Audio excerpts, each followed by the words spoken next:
Hello, people. This is going to be my One Piece 971 review, "Boiled to be Condemned."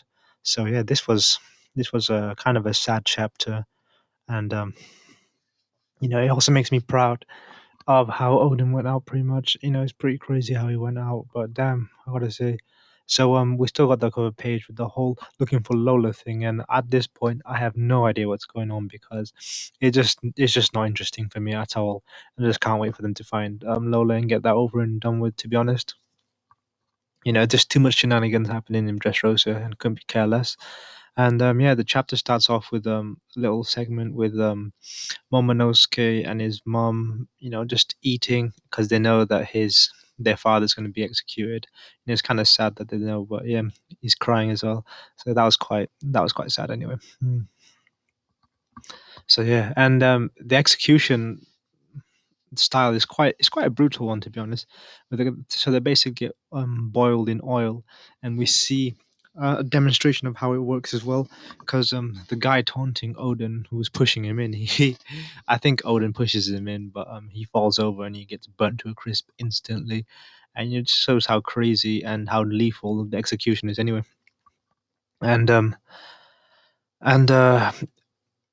Odin decides that he kind of makes a deal with Kaido, saying that if he can survive the pot, then he shall let the ones who, if he can survive an hour, then whoever's alive shall be freed. And that's kind of ridiculous. And obviously, Kaido thinks it's kind of funny because that guy died instantly, and he doubts that he would even survive a minute, let alone an hour. So that was pretty crazy.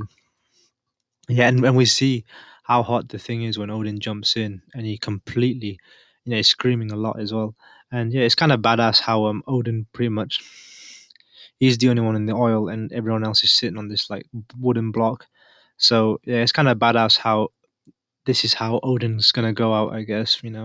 So that's pretty crazy, and he has to survive in a whole hour as well. And I love the way Oda shows these panels of Odin being hurt, and it really shows the amount of endurance and durability this guy even has, and just shows how crazy strong he is, and his willpower is definitely strong. That is for sure.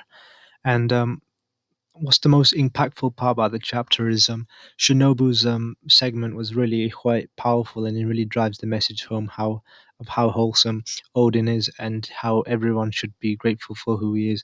And she pretty much gives the explanation to why Odin did the things he did anyway. And we find out what happened behind the scenes with Orochi and Odin. So Orochi and Kaido, they're actually they actually had hostages. They had hostages to as leverage against Odin, and because Odin is for the people, he kind of agreed to his conditions with Orochi. So yeah, and Kaido, I'm kind of disappointed that that's kind of how it went down, but that's just how it is. Because I would have loved to see a full out brawl between Kaido and Odin just to see who'd have won, and we see them clash here as well. So they're pretty equally matched, and especially in his regular form anyway. And we also learn quite some we learn some interesting things about Orochi actually, and what his true motives are. So he's not really, because at first I assumed he was just trying to gain power, but his true motive is to destroy the kingdom and doesn't really care. It's all to get revenge for how his family was mistreated. And it's pretty crazy to think that's his motive. So yeah, he's quite a dangerous individual, especially that he has no care for the people that he's meant to be overseeing anyway. And that kind of makes sense, especially in the current modern time where most of the people are living in poverty, and half of the country is ruined with all these factories. And nevertheless, that guy's still Kaido's puppet, to be honest. So yeah, Kaido's the one who actually holds the true power in Wano anyway.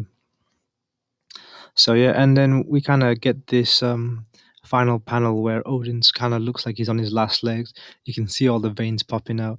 His eyes are bloodshot. He's coughing up blood. Yeah, and he's sweating as well. And I don't know how he's not dead, but that's pretty crazy. So I guess this is how he goes out, Odin. And this is kind of funny because Odin is kind of meant to be it's like it's a dish that's usually boiled.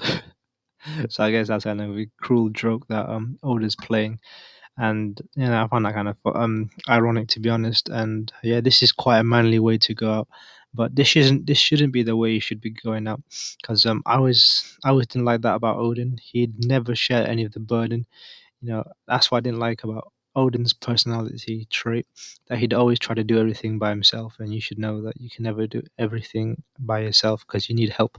And he never took any help from any of his friends or anything, especially the scabbards who could have helped him.